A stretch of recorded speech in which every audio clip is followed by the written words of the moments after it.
సంవత్సరాల తరబడి ఎన్ని మందులు వాడినా మీ మోకాల నొప్పులు తగ్గట్లేదా? ప్రాణ పెయిన్ క్లినిక్ లో అత్యాధునిక చికిత్స.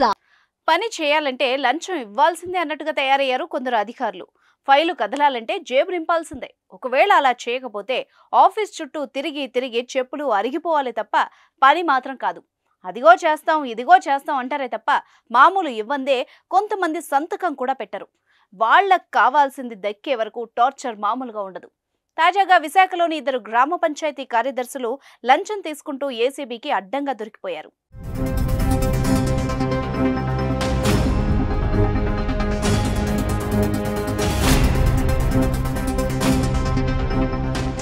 ఏసీబీ అధికారులు ఎంతమంది అవినీతి అధికారులను పట్టుకుంటున్నా, మరింత మందిపై కేసులు పెట్టి జైలుకు పంపుతున్నా అవినీతి అధికారుల్లో ఏమాత్రం మార్పు కనిపించడం లేదు. తాజాగా పెందుర్తిలో 2 అవినీతి అధికారులు ఏసీబీకి చిక్కారు. 8,000 లంచం తీసుకుంటూ అడ్డంగా బుక్ అయ్యారు. జూత్తాడకు చెందిన 2 పంచాయతీ కార్యదర్శులు. ఓ వ్యక్తి ఇంటి నిర్మాణం చేసుకున్నాడు.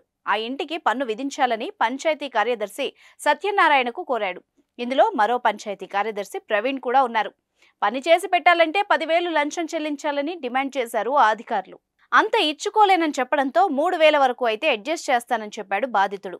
అందుకు ససేమిరా అనడంతో 8,000 ఇచ్చేందుకు ఒప్పందం చేసుకున్నారు.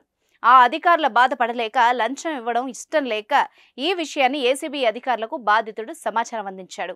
రంగంలోకి దిగిన ఏసీబీ అధికారులు పెందుర్తి పరిధిలోని జూత్తాడ గ్రామ సచివాలయం వద్ద లంచం తీసుకుంటున్న పంచాయతీ కార్యదర్శులు సత్యనారాయణ, ప్రవీణ్లను రెడ్ హ్యాండెడ్గా పట్టుకున్నారు.